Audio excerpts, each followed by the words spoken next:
My name is Hannah, and I'm 34 years old.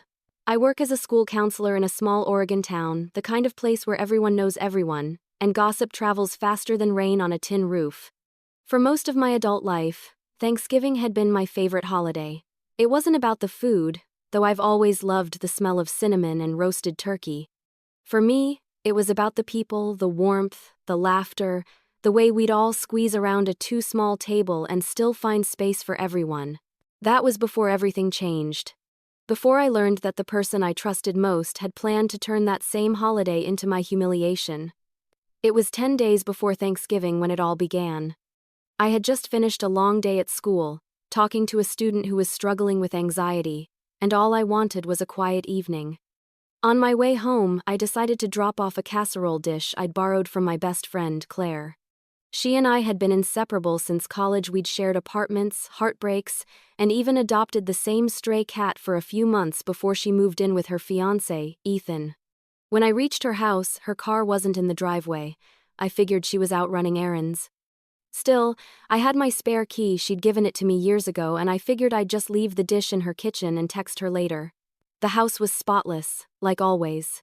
Claire was meticulous about everything. Her home, her hair, her reputation. She lived as if the world was constantly watching her. As I set the dish down, my eyes landed on her kitchen counter. There was a neat little stack of gold-embossed envelopes, tied together with a silk ribbon. The light from the window caught the edges, and I realized they weren't bills or mail, they were invitations. Curiosity tugged at me. I shouldn't have looked, I know that now. But something about the shimmer and the timing right before Thanksgiving made me pause. I picked one up, carefully, and my breath caught when I saw the names written in Claire's elegant handwriting. Jenna. Lily. Ethan. Mark. Allison. Every name from our friend group. Every name except mine. I stood there, reading and rereading the list, feeling the air thicken around me. Maybe it was a mistake, I thought. Maybe my envelope was separate. But as I flipped through the stack, I noticed something odd tucked beneath them, a single sheet of paper. It was a seating chart. At the top, in bold cursive, were the words, "Friendsgiving Feast, a night to remember." I scanned down the table arrangement, recognizing everyone's place: Ethan beside Claire, Jenna near the window, Mark by the wine. My eyes stopped when I found my own name, printed faintly at the bottom. Next to it, written in red ink, were two words that made my stomach drop. Uninvited, haha. For a long time I just stood there staring at those letters. My heart thudded against my ribs, my fingers trembling as I held that sheet of paper. It couldn't be real. Claire had to be joking. We always teased each other, right? Maybe she meant it as some kind of inside joke. But deep down, I knew. The handwriting was hers. The tone unmistakably cruel. A strange numbness crept up my spine. I wanted to believe there was a misunderstanding, but the pit in my stomach told me otherwise.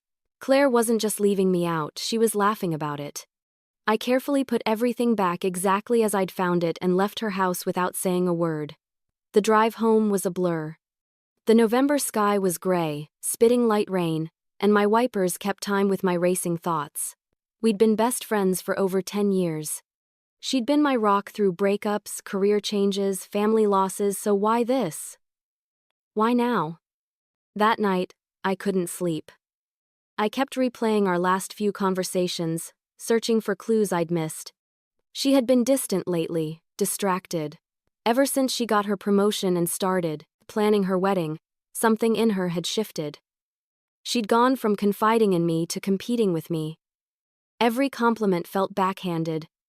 Every smile slightly rehearsed. I told myself I'd confront her the next day, that maybe there was an explanation, but then a darker thought crept in. What if there wasn't? What if she had truly decided I didn't belong at her table anymore? I remembered a conversation from weeks earlier, when she'd casually mentioned that our mutual friend, Jenna, had said I was acting jealous about her engagement. I'd brushed it off, assuming she was exaggerating. Now, the pieces started clicking together like shards of glass. If Claire had been spreading things behind my back, that would explain the odd looks I'd been getting lately. The sudden distance from friends who used to text me daily.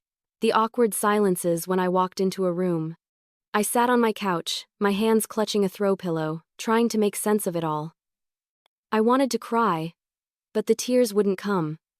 I just felt hollow. Thanksgiving was supposed to be about gratitude, connection, and love. But 10 days before the holiday, I found myself questioning everything I thought I knew about friendship.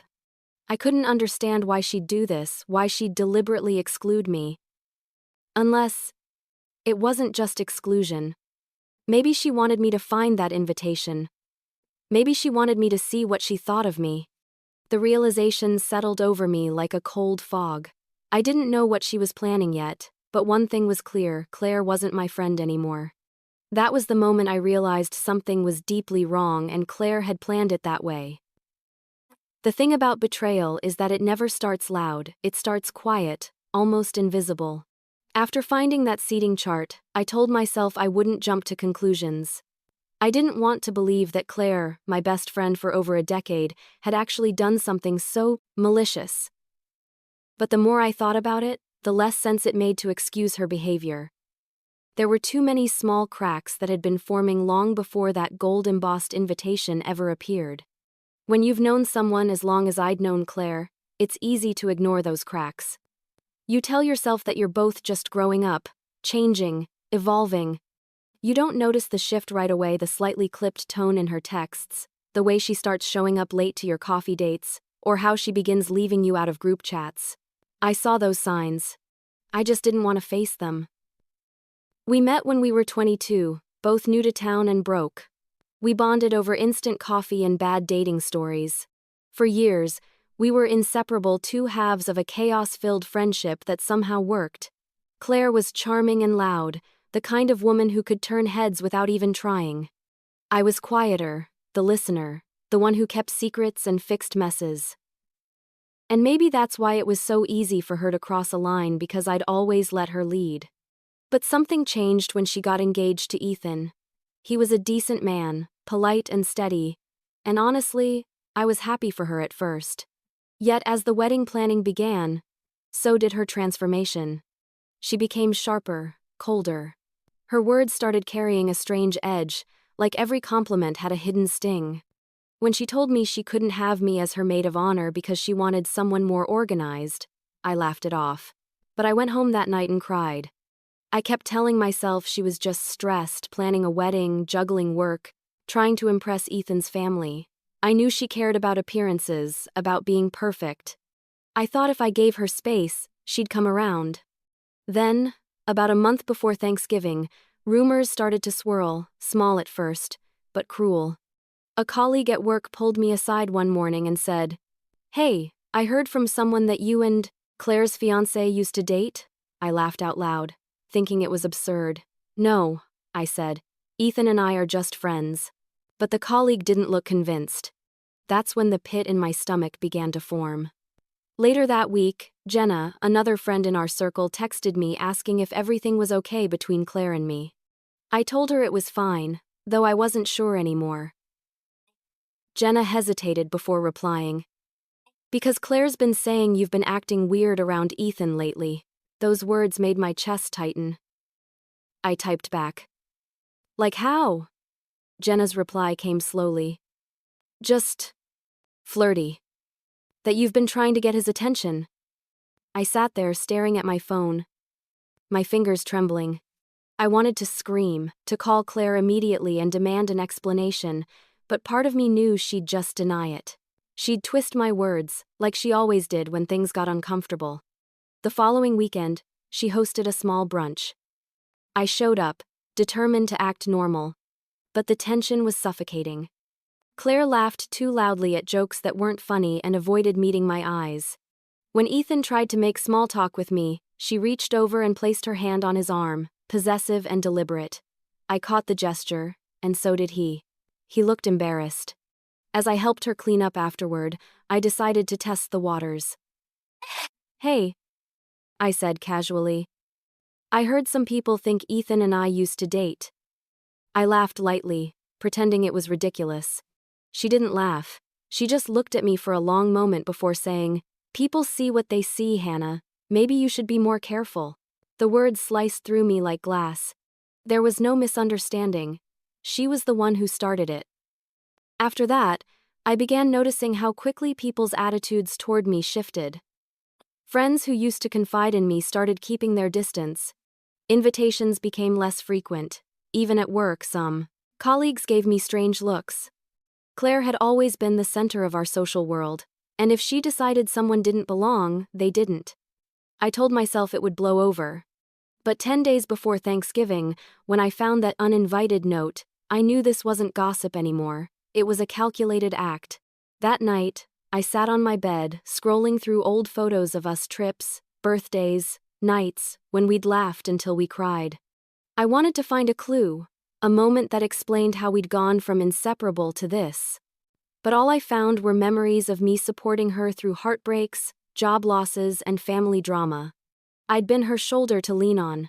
And now she was trying to destroy me for reasons I still couldn't understand. I couldn't tell my parents or coworkers, it felt too humiliating. How do you explain that your best friend turned into your enemy for no reason you can name? So I stayed silent, bottling it all up, trying to figure out my next move. I knew I had two choices: confront her and risk giving her more power, or step back and find out what she was really up to. I wasn't ready for confrontation yet, not until I had the full picture. I promised myself I'd stay calm, that I'd wait until I knew the truth. But that promise wouldn't last long because the next day, I'd learn exactly what she had planned for that Friendsgiving feast. But I had no idea just how cruel that message would become. I decided to confront her, but not directly, not yet.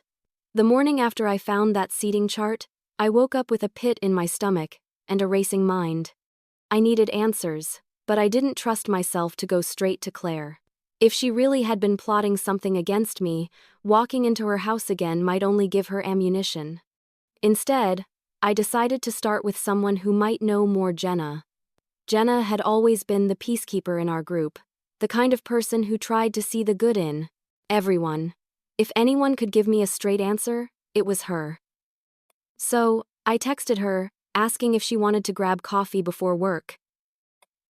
She replied right away with a cheerful, "Sure," complete with a heart emoji.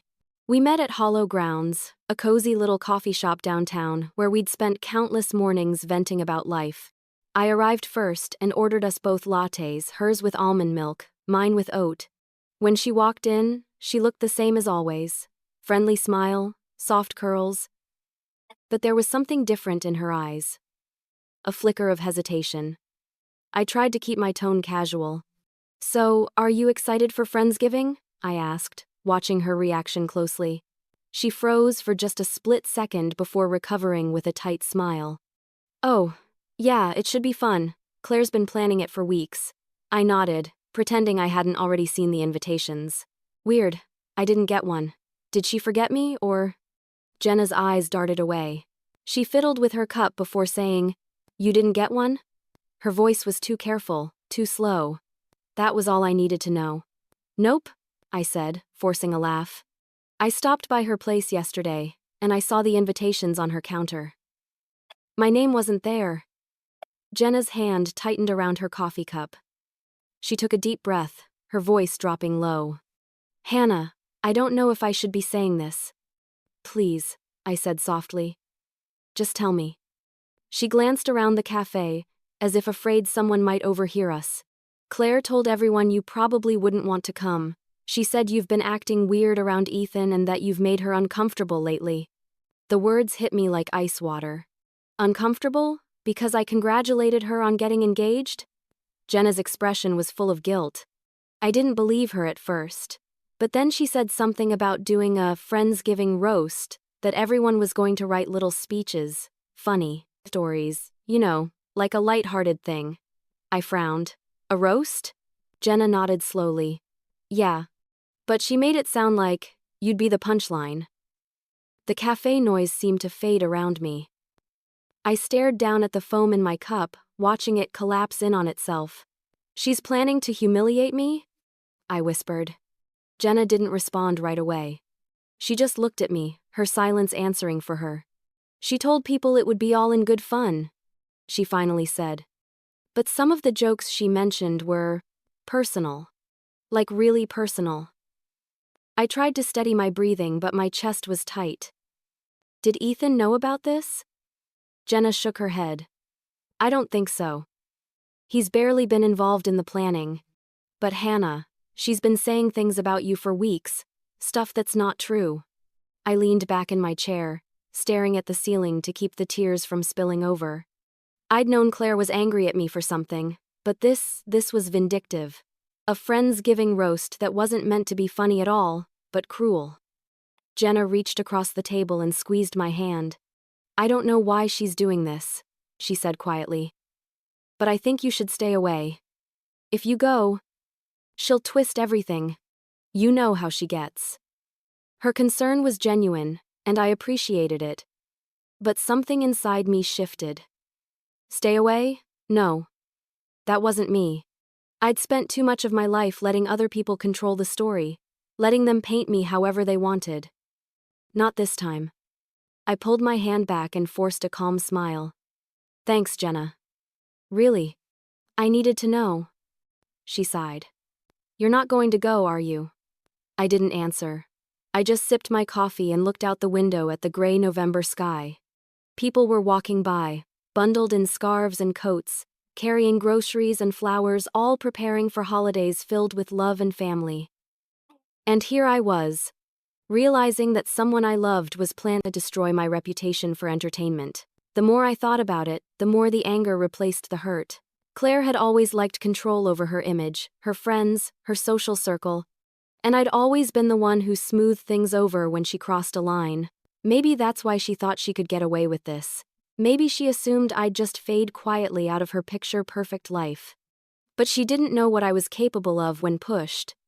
I left the cafe with a plan already forming in my head.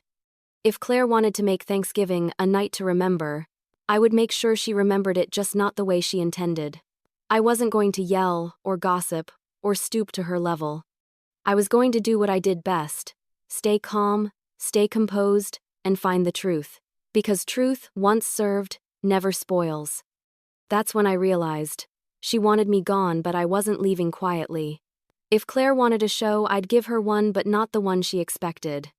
That night, after meeting Jenna, I sat in bed replaying every word she said.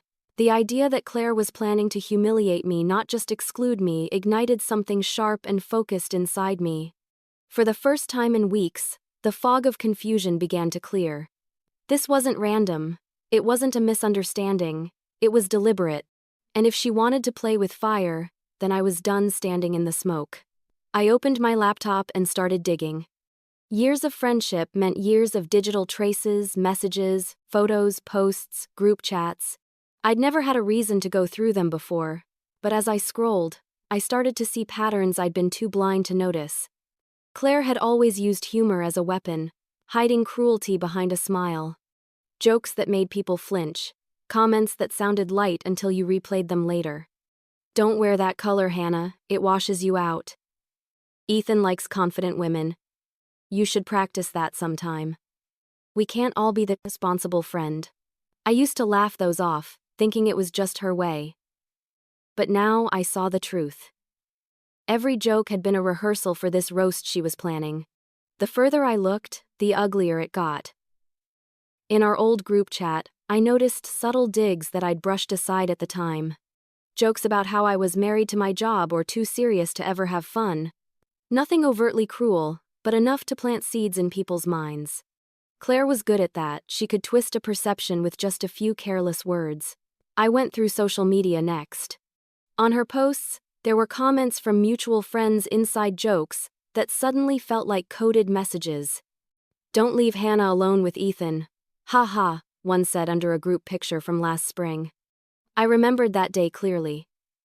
I'd stood too close to Ethan for one photo because the wind was cold. That's all it took for her to start building her story. My stomach turned as I realized how long she'd been setting this up. This wasn't impulsive. She'd been crafting this narrative for months, maybe longer. Every rumor, every jab, every exclusion was part of a slow, methodical campaign. I spent hours collecting everything: screenshots, messages, anything that showed the pattern. At first, I didn't even know why I was doing it. Maybe part of me wanted to convince myself that it was real, that I wasn't overreacting. But deep down, I already knew what this was leading to. I wasn't just going to show up to her dinner. I was going to walk into that room prepared. Still, the idea of revenge didn't feel right. I didn't want to hurt her the way she wanted to hurt me. I wanted something cleaner: justice, not cruelty. I wanted the truth to stand on its own, unshakable. When I finally closed my laptop, it was past midnight. My apartment was silent except for the hum of the refrigerator and the rain against the window. I sat in the dark for a long time, thinking about how easily one person could rewrite another's story. Claire had taken the truth, our friendship, and turned it into a weapon. The next morning, I called Jenna. She answered on the first ring. "Are you okay?" she asked immediately. "I'm fine," I said, though my voice was colder than I intended. "I just wanted to ask you something. If I needed proof of what she's been saying, could you help me?" There was a pause. "What do you mean, proof?" "Recordings, texts, anything you've heard or seen." "I'm not trying to start a fight. I just need to know the truth." Jenna hesitated. "Hannah, this could blow up. She'll be furious." I took a deep breath. "She already is. She just hasn't seen it yet." To my surprise, Jenna agreed. "Okay," she said. "I'll see what I can find, but please, be careful." The following days blurred into a quiet, determined rhythm. I went to work, smiled through meetings, and acted normal while spending every spare moment collecting pieces of the puzzle. The more I gathered, the clearer the picture became. Claire was the kind of person who thrived on control. She didn't just want to be liked, she wanted to be admired, envied, followed. And anyone who threatened that, even a friend, became disposable. By day 3, Jenna had sent me a few screenshots from a private group chat I wasn't part of. Reading them made my stomach twist. Claire had been telling everyone that I had feelings for Ethan and that she'd had to distance herself for her own sanity. She painted me as obsessive, needy, and desperate for attention. The words looked so foreign and yet so familiar: her voice, her tone, her precision. I knew I couldn't just sit back anymore. That night, I wrote in my journal something I hadn't done in years. "If she wants an audience, I'll give her one," I scribbled. "But the script will be mine." It wasn't anger driving me anymore. It was clarity. Time and months, I saw her clearly, not as my friend, not as the woman who had stood by me for years, but as someone who had been wearing a mask. And I had one final decision to make. Was I going to expose her privately, or let her reveal herself in front of everyone? The answer came easily. Thanksgiving wasn't just her stage anymore. It was mine too. I decided I'd attend that dinner, even if she didn't invite me. And when I showed up, I'd bring the truth to the table. Each of those 10 days became a countdown to exposure, hers, not mine. From the moment I made the decision to attend that dinner, my mind shifted into focus. The hurt, the confusion, even the fear, they all transformed into a kind of cold determination. I wasn't going there to cause a scene. I was going there to reclaim my story. And to do that, I needed to be smart. I started by creating a folder on my laptop titled "The Table." It was ironic, I guess, since Claire had already set hers. This one would be mine, a digital table, filled with receipts instead of silverware, truths instead of decorations. Inside that folder, I collected everything. Screenshots of messages, voice notes Jenna had managed to record, even little clips from social media posts that hinted at the rumors she'd been spreading. The more I gathered, the more I realized how deep her manipulation ran. Claire wasn't just trying to ruin me. She was building an entire narrative around it. She'd been planting doubts about me in everyone's minds long before that Friendsgiving roast idea ever surfaced. It was all leading up to one big public takedown. She wanted to watch me squirm. But she'd forgotten one thing: counselors like me spend our lives observing people, reading between the lines, listening to what's unsaid. And I had learned a lot about her over the years. I reached out to people she'd wronged before. There were more of them than I expected. Old friends who'd quietly disappeared from her circle, former coworkers who'd described her as two-faced, even a college roommate who still held a grudge. It turned out Claire had a pattern. She built people up, then tore them down when they stopped serving her. One woman named Tanya, who'd worked with Claire years ago, said something that stuck with me. She likes control, Hannah. She doesn't just want people to like her, she needs them to worship her. And when you stop doing that, she finds a way to make you the villain. That was exactly what she'd done to me. Over the next few days, Jenna and I worked quietly together. She'd become my silent ally, sending me bits and pieces of evidence whenever she could without drawing attention. At first, I felt guilty involving her, but she insisted. She's been getting away with this for too long, Jenna told me. People need to see who she really is. So, I made a plan. I wouldn't confront Claire before the dinner. I wouldn't even mention that I knew about it. Instead, I'd let her believe everything was going according to her design. She'd be relaxed, confident, unguarded, and that's when the truth would hit hardest. Every night, I refined my presentation, adding new files and rearranging details. I wanted it to be irrefutable, facts only. Her own words and actions laid bare in front of everyone she'd deceived. But as the plan came together, part of me still hesitated. There were moments late at night, when the house was quiet, and the glow of my laptop was the only light in the room when I asked myself if I was becoming like her. Revenge is a slippery thing. It feels righteous until it starts tasting bitter. Yet, this didn't feel like revenge. It felt like survival. On the 5th day, I stopped by my parents' house to help my mom with early Thanksgiving prep. She didn't know what was happening, and I didn't tell her. She kept talking about how grateful she was that I had such good friends like Claire. I smiled and nodded, pretending everything was fine, but inside I felt the sting of irony. Later that night, I stood in front of the mirror, studying my reflection. My eyes looked harder somehow, older. I didn't see the same woman who used to laugh easily, who trusted without question. I saw someone who'd been forced to grow armor. By the 7th day, the rumor mill had started to quiet. Maybe Claire thought her plan was working, that I'd gotten the message and was staying away. That was perfect. I wanted her overconfident. Then, Jenna sent me the final piece of the puzzle. A voice recording. Claire had been talking to a mutual friend, bragging about the roast, saying things like, "It'll be hilarious. Everyone knows she has no sense of humor. She'll probably cry. It's what she deserves." When I heard that, something inside me clicked into place. There was no doubt anymore. No guilt. No hesitation. I converted all my files into a presentation format: clean, concise, impossible to deny. The first slide simply read, "Truth has a seat at the table too." On the 9th day, I rehearsed what I'd say in front of the mirror. Not an emotional outburst, not shouting or tears, just calm truth. "You called this a friendsgiving," I'd begin. "But friendship doesn't look like this. So tonight, let's give thanks for honesty instead." And then I'd show them everything. I didn't know what the fallout would be, whether people would believe me, or if they'd walk out, or if she'd find a way to twist it again. But for the first time since this all began, I felt peace.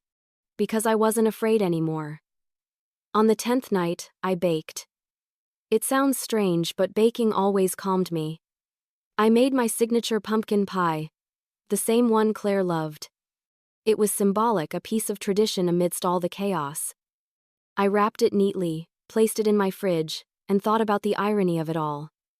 She'd invited everyone to her table to tear me apart, and yet I was the one preparing to serve the truth. When I finally went to bed, the clock read 11:47 p.m. I lay there in the dark, staring at the ceiling, listening to the rain outside. Tomorrow, the countdown would end, and I promised myself, Thanksgiving night would end with silence. Hers. I barely slept the night before Friendsgiving. Every time I closed my eyes, I saw Claire's face, laughing, charming, pretending she was the perfect hostess while sharpening her knives behind the scenes. My plan was ready, but even knowing that didn't ease the unease twisting in my stomach. I'd never done anything like this before.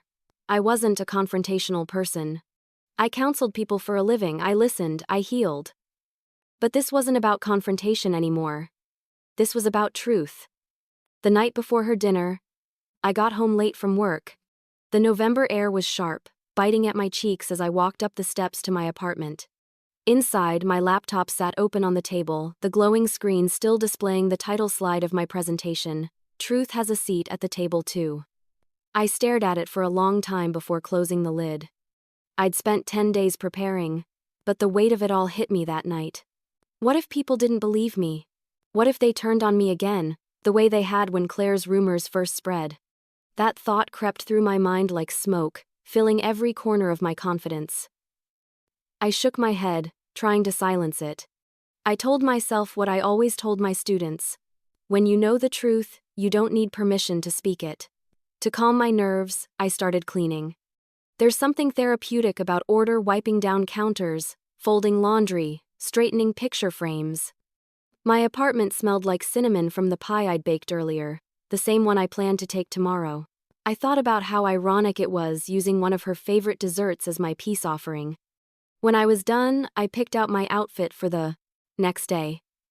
I wanted something that made me feel strong but not flashy, calm confidence, not arrogance. I chose a deep burgundy dress that fit me well but wasn't showy.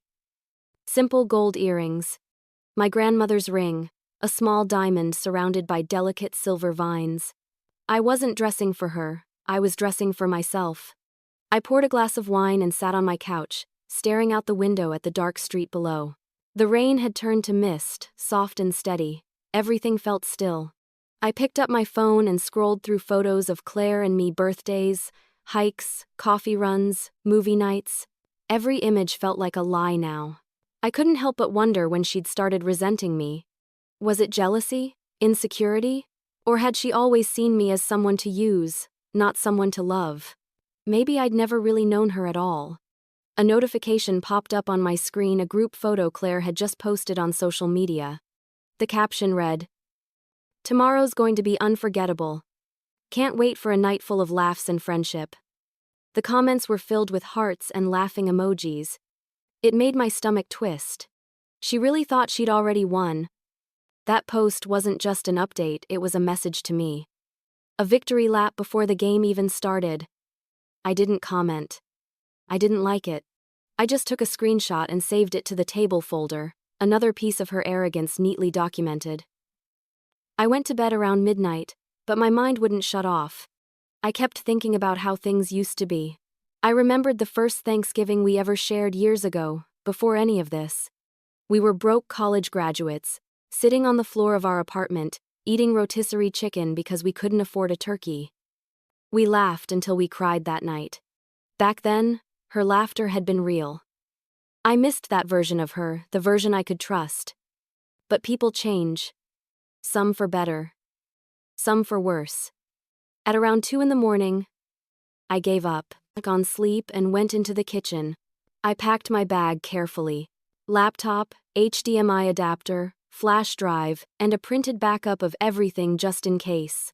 I also placed a folded copy of the uninvited seating chart inside. It was proof, but more than that, it was a reminder of why I was doing this. Before heading back to bed, I wrote a note to myself and stuck it on the fridge. Stay calm. Stay kind. Don't stoop. Truth doesn't need shouting. That line steadied me. I whispered it over and over before finally lying down again. When I finally drifted off, my dreams were vivid. I saw a long table set for dinner, candles flickering, faces watching me.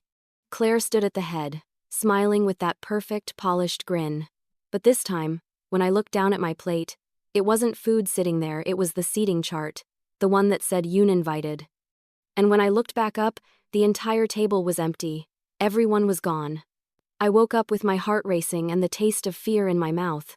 For a few seconds, I didn't remember where I was. Then I saw the sticky note on the fridge glowing faintly under the kitchen light. Stay calm. Stay kind. Don't stoop. I took a deep breath, repeated it out loud, and let the morning light in. Today was the day. I poured myself a cup of coffee, packed the pie, and slipped on my coat.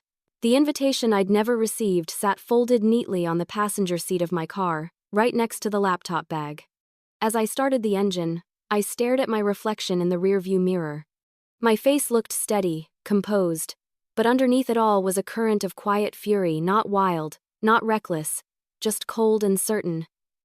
The woman Claire thought she could humiliate was gone. The one driving now had nothing left to lose. Tomorrow would change everything for both of us. I arrived just as the laughter began. The sun had already set, leaving the streets washed in amber light from the lampposts. My heart pounded as I parked in front of Claire's house, the same house I'd helped her decorate last Christmas, the one that had once felt like a second home to me. Tonight, it looked like a stage. Warm lights glowed through the windows, silhouettes moved inside, and I could hear music and laughter spilling out. For a second, I almost turned back. Almost. But then I thought of that word written in red ink, uninvited. That was enough to push me forward. I straightened my coat, grabbed the pumpkin pie from the passenger seat, and walked toward the door. My steps were steady, deliberate. The cold air bit at my face, but I barely felt it. Every sound, the clinking of glasses, the muffled conversations, was amplified, like my senses had sharpened just for this moment. I didn't knock. I simply opened the door and stepped inside, pie in hand. The room fell silent. Dozens of eyes turned toward me, some wide with surprise, others flickering with awkwardness. Claire stood at the far end of the dining room, her hand resting delicately on Ethan's arm. She froze when she saw me, though the shock lasted only a moment before she forced a bright smile onto her face. "Oh my God, Hannah!" she exclaimed, her voice dripping with sugary charm. "What a surprise!" I smiled back, keeping my tone even. "I couldn't miss your famous Friendsgiving, could I?" The guests shifted uncomfortably, unsure of what to do. Claire laughed lightly, trying to reclaim control. "Of course, I just didn't think you'd be able to make it." I stepped further into the room, the sound of my heels clicking against the hardwood. "Yeah," I said softly. "Neither did I." A few people murmured greetings. Jenna met my eyes from across the table, her expression a mix of encouragement and dread. I gave her a small nod before placing the pie on the sideboard next to the other desserts. The table was stunning, of course it was. Claire's tables always looked like something out of a magazine, gold-rimmed, plates, crystal glasses, perfectly folded napkins shaped like autumn leaves. But there was one detail that made my chest tighten: the seating chart. It sat at the end of the table, neat and polished, with my name nowhere in sight. I pulled out an empty chair at the very edge of the table, one that hadn't been labeled, and sat down.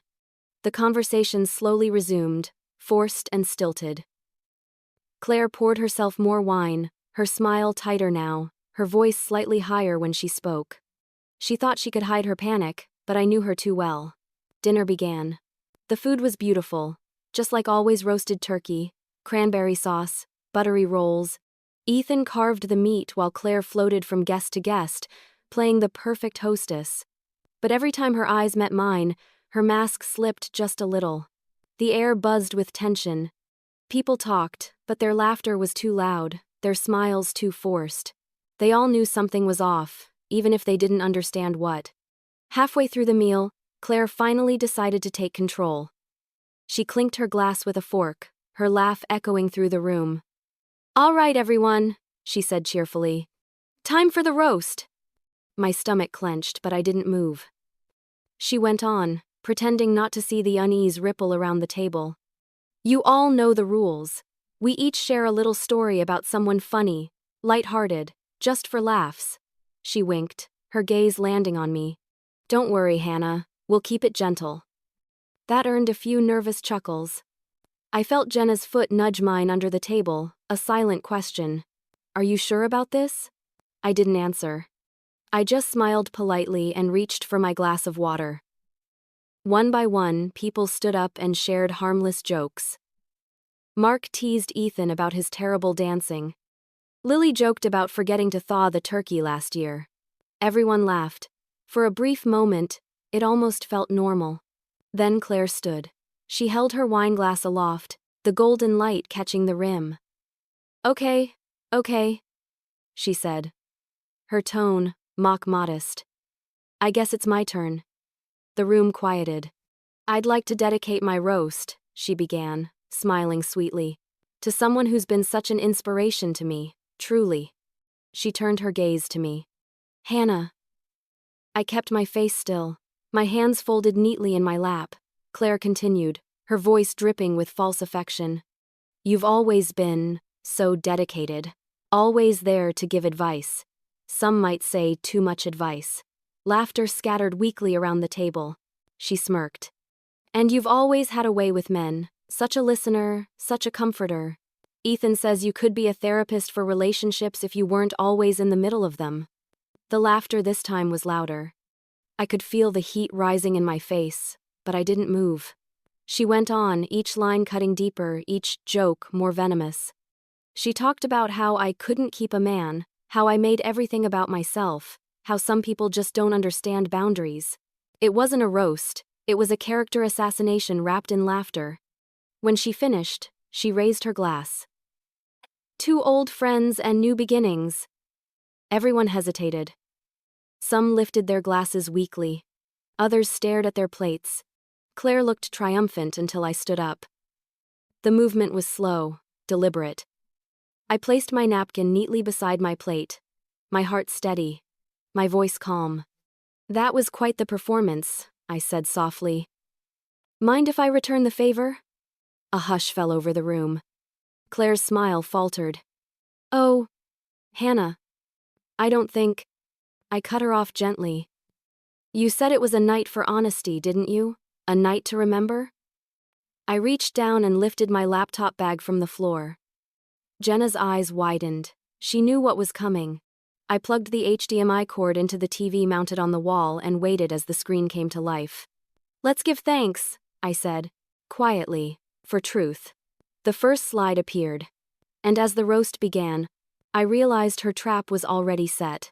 They started with light jokes, harmless at first.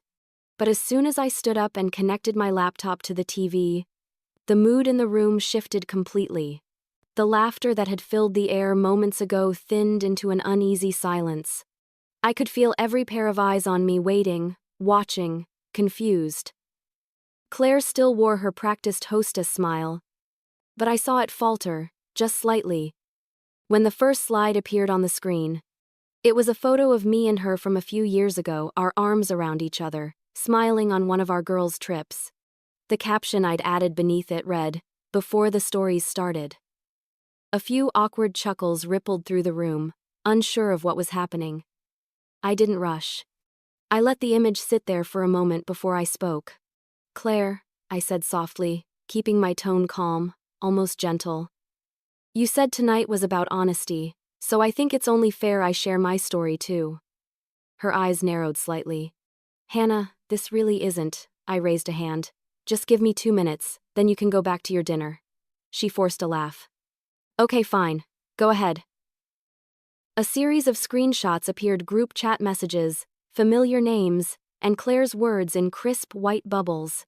She's obsessed with Ethan. I think she's trying to come between us. It'll be hilarious when everyone sees who she really is. The silence deepened. A few people shifted in their seats. Ethan stared at the TV, his expression unreadable. Claire let out a strained laugh. Oh, come on, Hannah. You're really going to take old messages out of context? We joke around. I clicked again. This time, it was a voice memo. Her voice played clearly through the speakers, unmistakably hers. The roast is going to destroy her. She'll probably cry, but honestly, she needed to be knocked down a peg. I didn't look at her. I didn't need to. The room's reaction said everything. The same people who'd laughed moments ago were now sitting in stunned silence, their eyes darting between us. I didn't want to believe it, I said quietly. When I found out I wasn't invited, I thought maybe it was a mistake. But then I learned this whole dinner was never about friendship. It was about humiliation. I clicked again. The next slide showed the uninvited seating chart, her handwriting in red ink. Someone gasped. Jenna spoke up from across the table. It's real, she said softly. I saw it too. Claire's face turned pale. This is ridiculous, she stammered. You're twisting everything. That was a joke. I turned to her, my voice calm but firm. A joke? You planned an entire night to mock me in front of everyone we know. You spread rumors, you told lies, and you thought I'd never find out. Ethan's chair scraped against the floor as he stood abruptly. Is this true, Claire? His tone was low, dangerous. She looked at him, her confidence unraveling. Ethan, don't listen to this. She's trying to. But he interrupted her. Answer me. The silence that followed was deafening. Claire opened her mouth, closed it again, then gave a shaky laugh. It was supposed to be funny, she said finally. Everyone teases their friends. Hannah's just overly sensitive. I took a deep breath, steadying my voice. If this is how you define friendship, then I guess I am. The next slide showed screenshots of messages Claire had sent about nearly everyone at that table. Comments about Jenna's failed relationship, Mark's debt, Lily's insecurities. Gasps echoed around the room as people recognized their own names. The atmosphere thickened into something almost tangible, a mix of shock, anger, and betrayal. No one was laughing now. Claire's mask finally cracked. You went through my private messages? She snapped, her voice shaking. I met her eyes. I didn't have to. They were sent to people who cared enough to tell me the truth. She looked around the table for support, but all she found were averted gazes. The same people she'd charmed for years now refused to meet her eyes. Her wine glass trembled slightly in her hand. You're making me look like a monster, she whispered. I hesitated. For a brief moment, I saw the old Claire, my friend, the woman who used to make me laugh until my sides hurt. But that image vanished as quickly as it came. I'm not making you anything, I said quietly. You did that yourself. The room was silent except for the faint hum of the TV. I clicked to the final slide, a photo of a table setting, beautifully arranged, much like the one we were sitting at. Beneath it, I'd written, "When you invite cruelty to dinner, don't be surprised when truth sits down too." I turned off the screen and closed my laptop. I didn't come here to fight, I said softly. I came here to end this. Then I looked at Ethan. You deserve to know what she's capable of. Claire slammed her glass down, her voice trembling with fury. You've ruined everything. I straightened, my voice steady. No, Claire, you did that the moment you mistook kindness for weakness. And with that, I stepped away from the table, the room echoing with stunned silence. My turn, I said, and the room fell quiet. I didn't raise my voice, I didn't have to. The air in the dining room had gone still, thick with the kind of silence that follows a confession. I could feel everyone's eyes on me, but I wasn't shaking anymore. My hands, which had trembled all week, were perfectly steady now. Claire sat frozen at the head of the table, her mouth slightly open, her eyes darting from me to Ethan to the others as if trying to find a single ally left in the room. I turned back to the TV and spoke quietly, my tone even. You wanted a dinner about honesty, Claire. So here it is. I clicked the next slide, and her own messages filled the screen again this time. Screenshots she'd sent to multiple people on different days, each one contradicting the other. In one, she claimed I was jealous of her success. In another, that I'd confessed to having feelings for Ethan. And in another still, she'd said she only kept me around because she felt sorry for me. The whispers around the table grew louder. I heard Lily mutter, "Oh my God," under her breath. I didn't rush. I didn't gloat. I simply laid the truth out piece by piece, the way I'd spent the last 10 days preparing to do. Every slide, every message, every timestamp painted a picture she couldn't erase. When I finished showing the screenshots, I looked directly at her. You told me once that perception is everything, I said quietly. You were right. But you forgot that the truth doesn't need perception, it just is. She pushed her chair back abruptly, her voice rising. You don't understand. I was angry. You were always judging me, acting like you're better than everyone. I never judged you, Claire, I said, meeting her gaze. I defended you. Every time someone said you were cruel, I told them you were just misunderstood. Every time you made fun of someone, I told them you didn't mean it. I built you a shield, and you used it to stab me in the back. The words hung there for a moment. Ethan looked at her with an expression I'd never seen on his face before, not anger, but disappointment. The kind that cuts deeper. Claire looked like she wanted to cry. But pride wouldn't let her. You're making me look horrible, she said quietly. You don't need my help for that. I replied softly. Jenna stood up then, her voice trembling but clear. She's telling the truth, she said. I've seen the messages, too. I've heard what you've said about her, and about the rest of us. A wave of uneasy murmurs passed through the room. Claire's head snapped toward Jenna. You told her? Jenna nodded. I told her because I was tired of watching you hurt people and hide behind your charm. The room erupted then, not in shouting but in soft, broken voices. People whispering, connecting dots, realizing they'd all been manipulated. Claire's little empire was crumbling right in front of her eyes. I didn't move.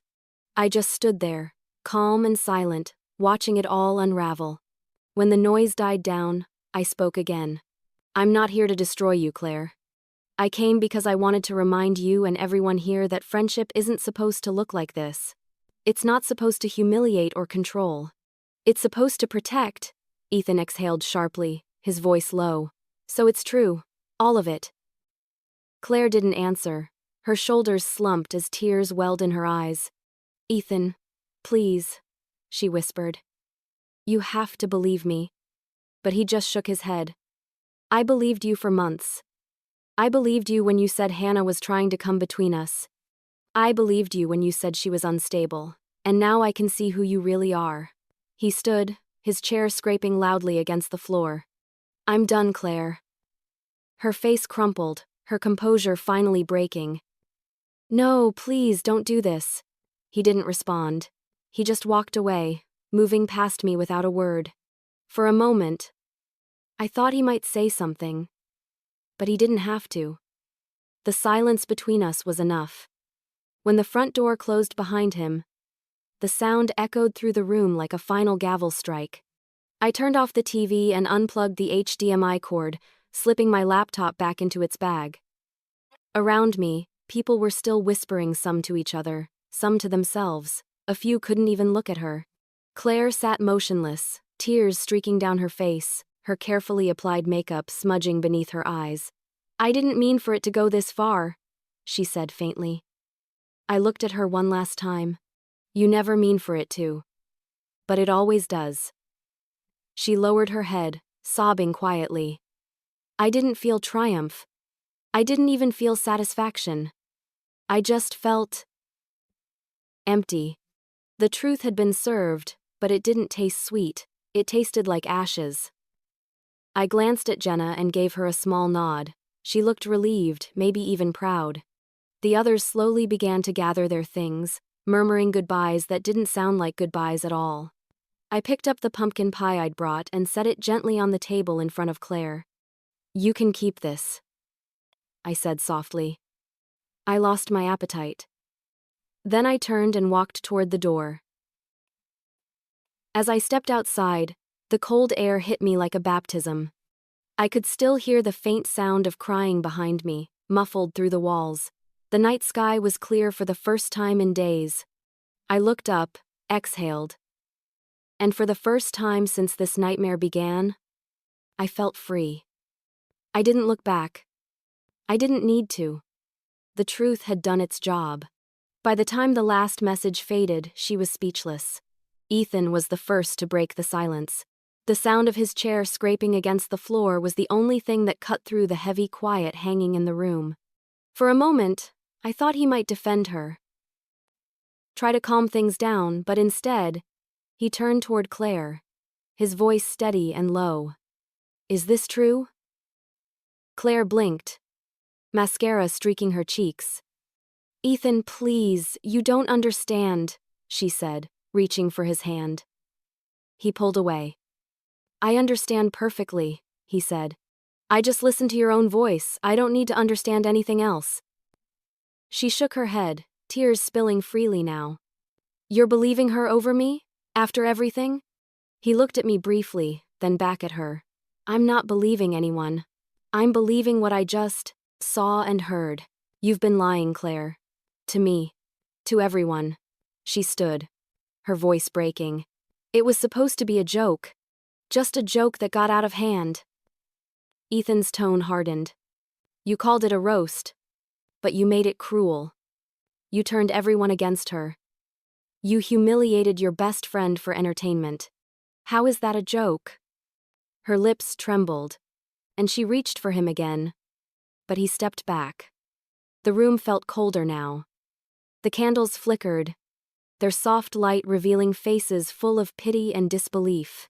I stayed quiet, my eyes fixed on the floor.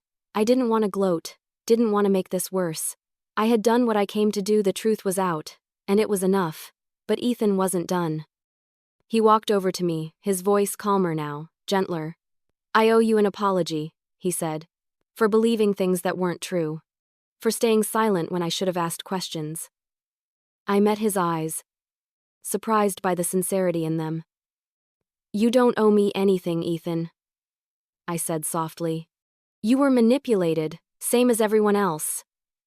He nodded slowly, then turned back to Claire. You told me she confessed feelings for me. You told everyone that. Was that a joke too? Claire's mouth opened, but no sound came out. Her shoulders slumped as if the weight of her own lies had finally settled on her. I just wanted people to see her the way I did, she whispered. Ethan's voice was sharp now. No, you wanted to destroy her because you were jealous. Her eyes widened in shock, as if hearing the truth spoken aloud for the first time made it real.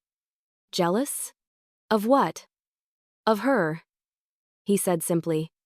Of the fact that people actually trust her. That she doesn't have to manipulate anyone to be liked. The words hit her like a slap. For a long moment, she said nothing. Just stood there, trembling, the tears falling freely now. Ethan exhaled, his voice quieter but firm. I can't marry someone who treats people like this. Who treats me like this? Her face crumpled. Ethan, please, don't do this here. Not in front of everyone, he shook his head. The way I see it, you did this in front of everyone first. He slipped the engagement ring off his finger, the one she'd given him when they'd agreed to match their bands during the engagement. He placed it gently on the table beside her untouched glass of wine. The sound of metal against wood was sharp, final. Goodbye, Claire. The words seemed to hang in the air long after he left the room. The front door closed softly behind him, and for a long moment, no one moved. The only sound was Claire's quiet sobbing, mixed with the faint hum of the heater kicking on. The others began to stand, uncertain, awkward, gathering their coats and purses. Some patted me on the shoulder as they passed, others simply avoided eye contact. It wasn't judgment anymore, it was discomfort, the kind that comes when people realize how easily they'd been fooled. Jenna lingered beside me as the crowd slowly trickled out. Are you okay? She whispered. I nodded, though my throat felt tight. Yeah, just tired. She squeezed my arm gently. You did what had to be done. When the last person left, only Claire and I remained. The once beautiful table looked ruined, now plates half empty. Candles burned low, the smell of wine and shame lingering in the air.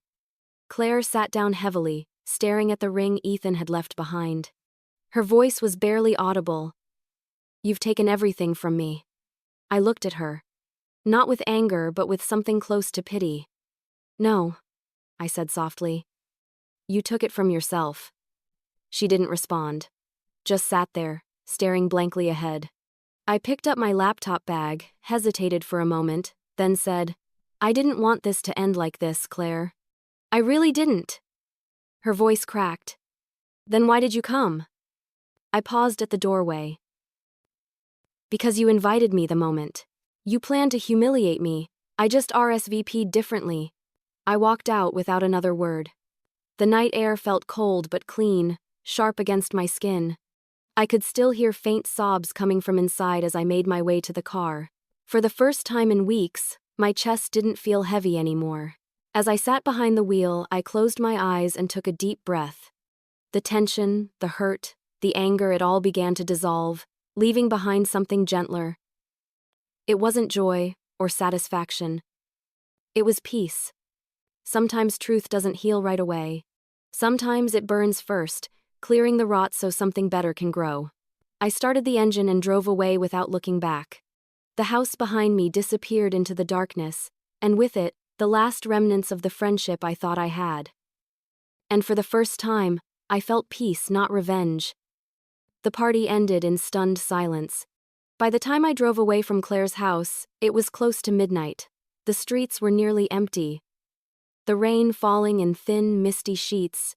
My wipers scraped rhythmically against the windshield, and the steady sound almost lulled me like a heartbeat that wasn't mine.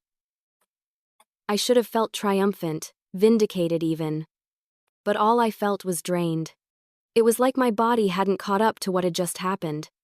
Truth was out. The lies had been exposed. And yet, I didn't feel victorious. I just felt hollow. When I got home, I didn't turn on the lights. I walked straight to the kitchen, set down my laptop bag, and poured myself a glass of water. My hands were trembling slightly, not from fear, but from release. The adrenaline that had been fueling me for days was finally wearing off, and I could feel the exhaustion setting in. I sat on the couch, staring at the dark window, replaying the evening in my head. The look on Claire's face when the truth came out. The sound of Ethan's voice when he ended things. The gasps from friends who'd realized how long they'd been fooled. It was all there, looping in my mind like a film I didn't want to watch anymore. After a while, my phone buzzed a text from Jenna. "Are you okay?" I stared at the message for a long time before replying. "I think so. Thank you for standing up for me." Her reply came almost instantly. "You didn't deserve any of it. None of us did." I smiled faintly, even though my chest still felt heavy. When I finally went to bed, I expected to lie awake for hours. But instead, I fell into a deep, dreamless sleep, the kind that only comes after weeks of tension finally snap. The next morning, sunlight streamed through the blinds, soft and golden. It was strange how peaceful the world looked after such chaos. I made coffee, fed the neighbor's cat that always lingered near my porch, and tried to act like it was a normal Saturday. But normal didn't feel the same anymore. Later that day, I went to the grocery store, and that's when I ran into Ethan. He was standing in the baking aisle, holding a box of cornbread mix, looking lost. When he saw me, his eyes softened. "Hannah," he said quietly. "Hi," I managed. "How are you?" He gave a tired laugh. "I don't know. Numb, I guess." We stood there in awkward silence for a moment before he said, "I'm sorry again. For everything. I should have seen it sooner." "You couldn't have," I told him. "Claire was convincing." He nodded slowly. "She was. But not anymore." We talked for a few more minutes, nothing deep. Just polite words that carried an undertone of shared disbelief. Before he left, he said something that stuck with me. "You did the right thing. You showed everyone the truth. It took guts." After he walked away, I stood there for a moment, staring at the rows of flour and sugar, realizing how strange it felt to hear someone say that. For so long, Claire had made me doubt myself, my instincts, my worth, my place in her world. But now, standing there at that quiet aisle, I realized that world was gone. And maybe that was okay. When I got home, there was a small envelope waiting on my doorstep. No name, no address, just a folded piece of paper inside. My stomach twisted as I opened it, half expecting another cruel message. But it wasn't from Claire. It was from one of our mutual friends, Lily. "You did the right thing. I'm sorry I didn't speak up sooner. I hope you can forgive us for not seeing it." The note made my throat tighten. For the first time since this began, I felt something warm, not quite happiness, but relief. Maybe the damage Claire had done wasn't permanent. Maybe people were starting to see the truth for themselves. That night, I sat by the window with a cup of tea, watching the streetlights glow. The city was quiet. The rain had stopped, and for once, I wasn't dreading the next day. I thought about all the Thanksgivings I'd spent surrounded by laughter and noise, and how this year, that silence felt like the truest gratitude of all. Still, a small part of me wondered if Claire would try to reach out. I wasn't sure what I'd do if she did. Forgiveness wasn't impossible, but it wasn't something that could happen overnight either. Trust, once shattered, doesn't rebuild itself. As if on cue, my phone lit up with a new message. The name on the screen made my heart skip. Claire. It was short. Just 2 sentences. You think you've won, but this isn't over. My stomach dropped. I stared at the words, the anger behind them, the desperation. For a brief second, that old fear tried to crawl back in the one she'd trained into me for years, but it didn't stick this time. I simply sighed, deleted the message, and set my phone face down on the table. It was over. Whether she believed it or not, it was over. I got up, walked to the door, and opened it. The night air was crisp, cold against my skin. I stepped outside, breathing in deeply, letting it wash everything away, the lies, the pain, the fear. For the first time, I wasn't thinking about revenge. I wasn't thinking about winning. I was just thinking about freedom. It was over, or so I thought. But Claire wasn't done yet. 2 days later, I got a text from Claire. At first, I didn't even want to read it. I'd spent the weekend trying to move on, cooking, cleaning, watching mindless TV, anything to distract myself from the emotional wreckage she'd left behind.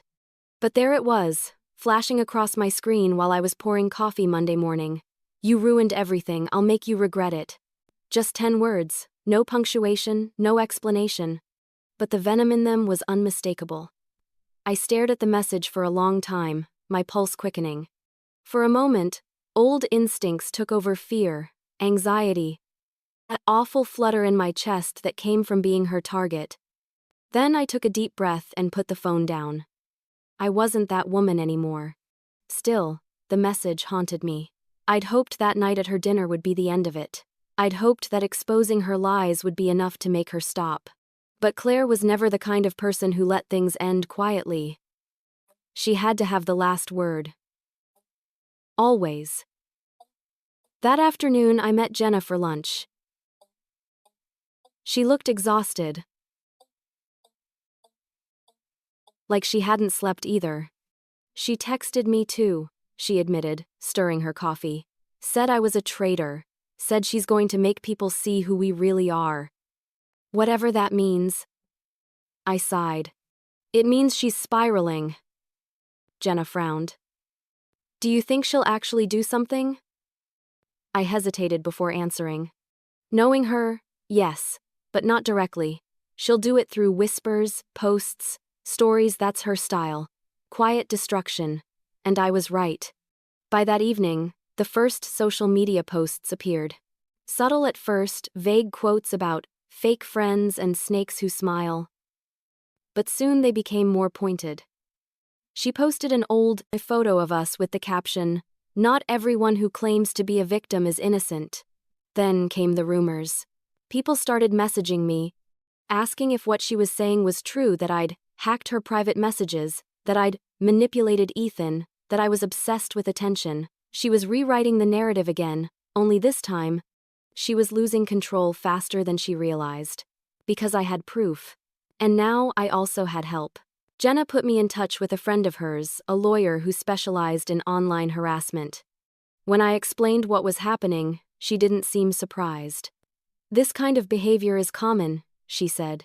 When someone's public image collapses, they lash out. The important thing is to document everything. So, that's what I did. Every post, every message, every screenshot went into a new folder, the aftermath. I kept it organized, time-stamped, undeniable. A few days later, I got a call from the lawyer. We can send a cease and desist, she said. It won't fix her, but it'll stop her from using your name to fuel her breakdown. Part of me felt guilty. Claire was unraveling, and I was the one who'd cut the thread.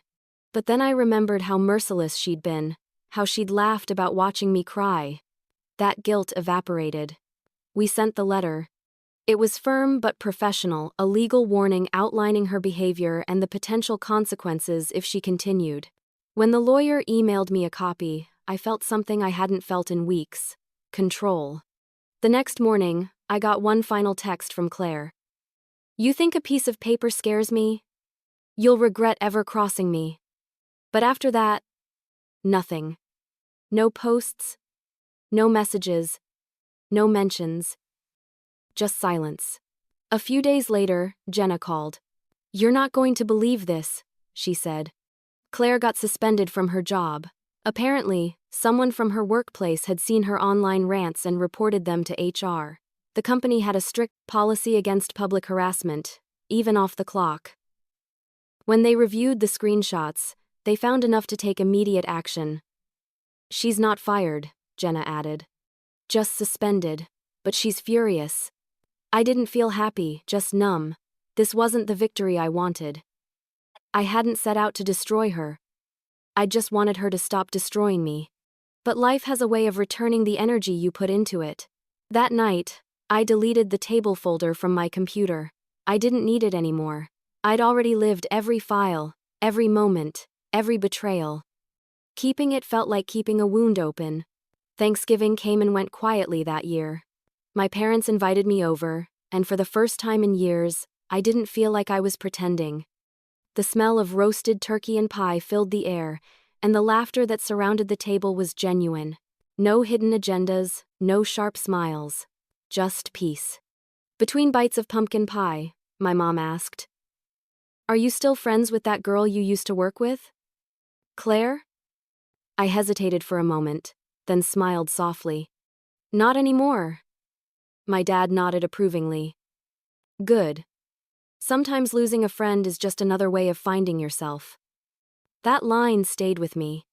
A week later, I started receiving messages from people who'd once sided with Claire. Old acquaintances who had avoided me after her rumors spread. They apologized, said they'd been wrong. Some even thanked me for exposing her. Apparently, word had gotten around about what she'd done and what had happened since.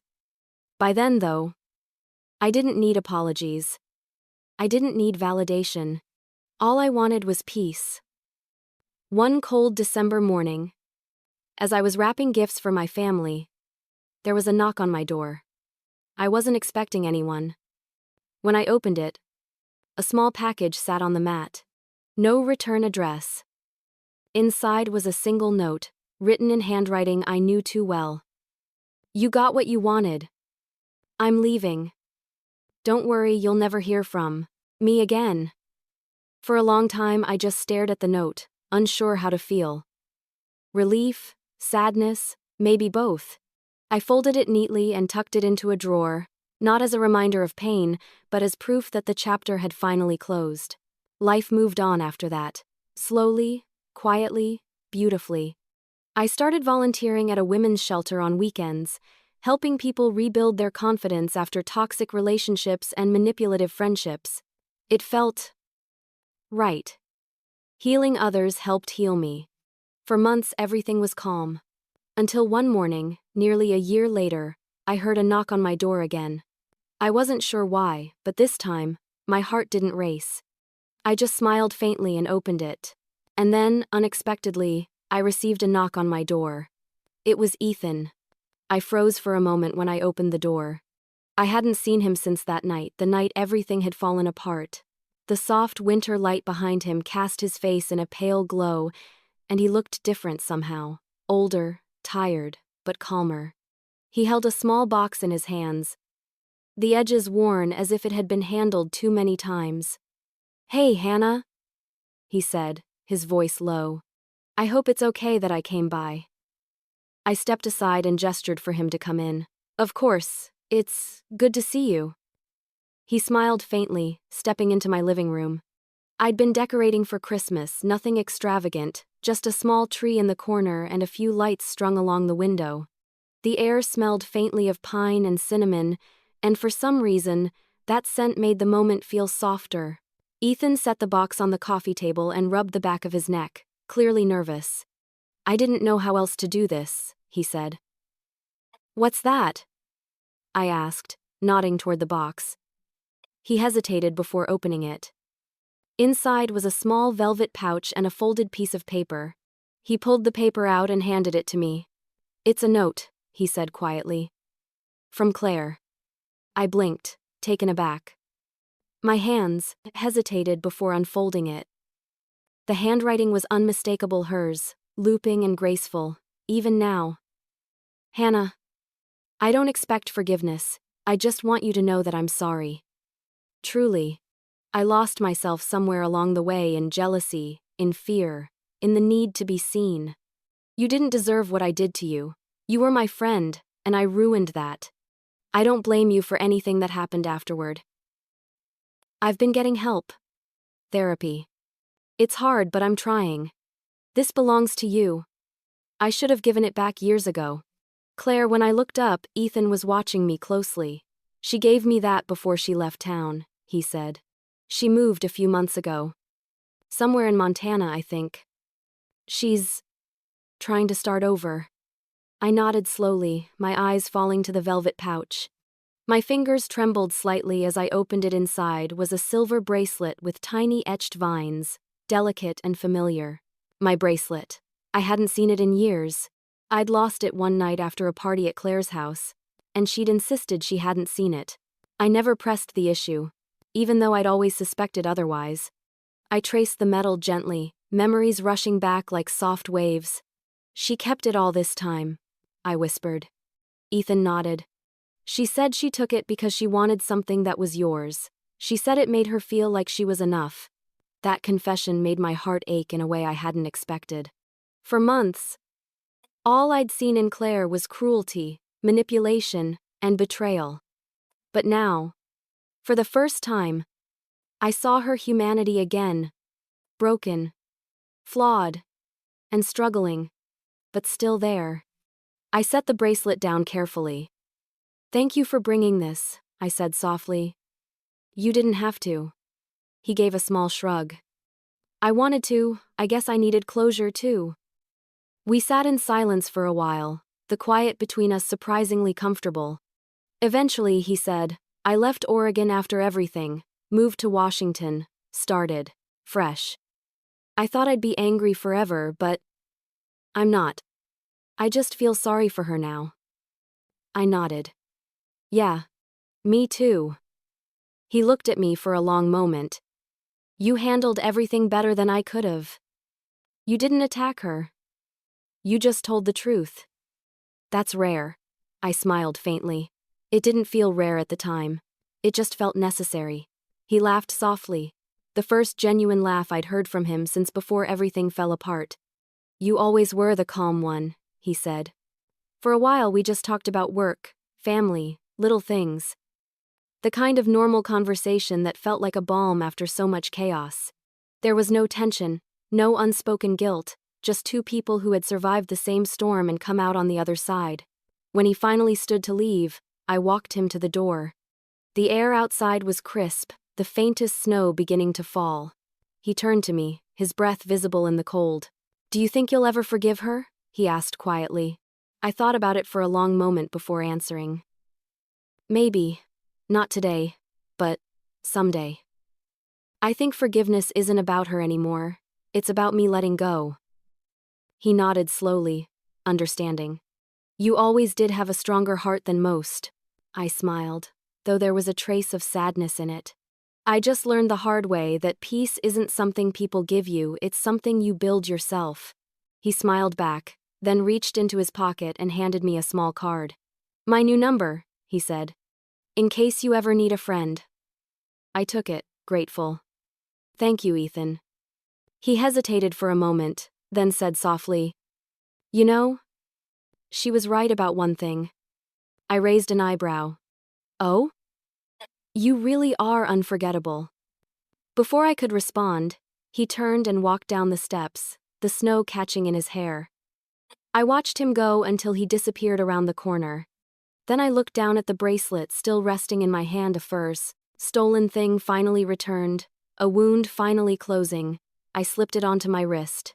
It fit perfectly, as if it had been waiting to come home. I walked back inside, sat down by the window, and let the falling snow blur the world outside. For the first time in a long time, I felt something that wasn't anger or grief. It was forgiveness, fragile, quiet, but real. I finally deleted every file, every screenshot. I didn't need reminders anymore. But I would never forget what 10 days had revealed. This Thanksgiving, I set a different table, one just for me. The year after everything happened, the world felt new in quiet ways. Not louder, not brighter, just softer. I'd moved apartments by then, started new routines, found new people. My life didn't look the same anymore, and maybe that was the point. Sometimes, destruction isn't an ending, it's the clearing before something better grows. That morning, I woke early to the smell of cinnamon and coffee filling my kitchen. Sunlight spilled through the curtains, catching the soft shimmer of the table I'd spent the week preparing. It wasn't fancy like Claire's had always been, no gold-rimmed plates or towering centerpieces. Just simple white dishes, a plaid tablecloth, and a vase of wildflowers I'd picked up at the farmer's market. There were only 4 chairs. Mine, Jenna's, Lily's, and Tanya's 3 women who had been there for me when things fell apart. Each of them had lived through their own version of betrayal, of manipulation, of being made to feel small. We understood each other in a way words couldn't capture. I basted the turkey, humming to myself as I worked. No anxious heartbeat, no fear of judgment, just peace. It was strange, but beautiful, to realize that the quiet I'd once dreaded now felt like freedom. When the doorbell rang, I smiled.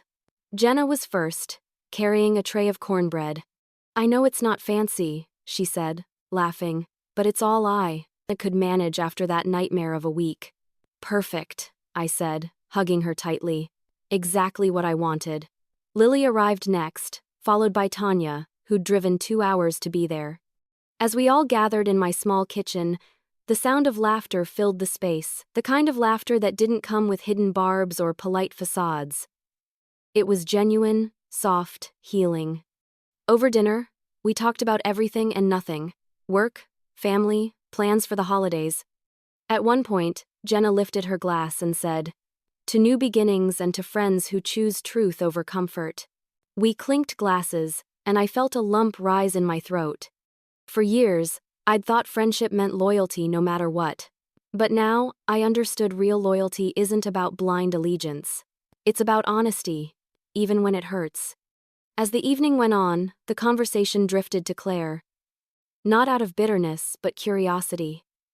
"Do you ever hear from her?" Tanya asked gently. I shook my head. "Not since Ethan came by. I got a letter through him, an apology of sorts." Jenna tilted her head. "Do you believe her?" I thought about it for a long moment before answering. I think she meant it, in her own way. But forgiveness doesn't mean inviting someone back into your life. It just means you're done carrying the weight. They all nodded in quiet agreement. After dessert, everyone helped me clean up. We washed dishes, packed leftovers, and turned up the music. At one point, Jenna twirled me around with a laugh. "Look at you, smiling again," she said. "I missed that." I smiled wider. So did I. Later that night, after they left, I stood alone in the glow of the kitchen lights. The table was messy now, crumbs, half-empty glasses, wrinkled napkins, but to me, it was perfect. It looked lived in, loved in. I walked over to the small sideboard and picked up the silver bracelet Ethan had returned. It still glimmered softly under the light. I'd started wearing it every day, not as a reminder of pain, but as a symbol of how far I'd come. Once, it had been something she stole. Now, it was something I reclaimed. I sat down, resting my elbows on the table, and let the quiet fill the room. For a long time, I thought revenge was about making someone else hurt. But the real revenge, the one that lasts, is peace. It's living well after someone tried to break you. It's showing up every day, whole, steady, unbothered. I took a slow breath, letting the air expand in my chest. I thought of everything that had happened, the betrayal, the humiliation, the long dark nights when I doubted myself. All of it had shaped me, carved me into someone stronger. Someone I finally recognized when I looked in the mirror.